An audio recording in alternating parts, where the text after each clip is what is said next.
Peygamber aleyhissalatu vesselam bir yedik ashablara sorarlar. Yarlı kimdir de sorarlar. Siz biliyor musunuz yarlı kimdir de sorarlar. Atadrona manil muflis. O zaman ashablara ekran yarlı bizim içimizde akçası yok, malı yok adam diyor. Peygamber aleyhissalatu vesselam ekran o zaman İnnel muflise min ummeti man yati yevmel kıyameti fi salatin ve siyamin ve zekatin. Kıyamet gün meni ümmetimden la carna adam ne başkan. Kıyamet gün gelegen adamdır Allah'ın aldına. Kılgan dünyada namazı da var.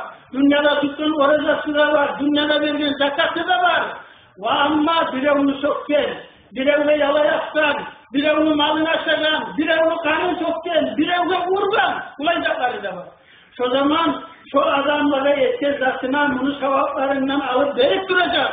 Sevaplarını bitkenlere şu düzelmeyi, şu kişilerin hakları düzelmeyi kalsa, olanı günahlarını alıp bunu üstüne taşlayacak. Son odunla cehenneme taşlayacak. Buna şudur benim ümmetimle yarladan demek. Kardeşler Allah çağırmakta. Biz inşallah bizim içimizde yoktur. Kanın çok kenarında Müslüman işini malın aşağıyan adamda yoktur inşallah. Ama sokkenmiz. Ben de sokkenmen, siz de sokken sizdir. Tuzak kayıtımızda da vardır kardeşler. Sokmayız mı biz Müslüman kardeşlerimiz? Söylemeyiz mi hakkından? Yolunu bana ayırmayız mı? Ayıplarını söylemeyiz mi? Bununla eskirdi o hadiste vaşata mahazadır. Bu kalanını sokkenmiz. Uzak barkı bizde kardeşler.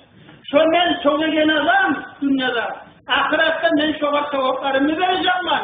Sevaplarım yetişmese şunu günahın bana kalacak. Aranız kardeşler, nesi kantavuz biz, bizim ahiretimizden kıyamet günden kardeşler.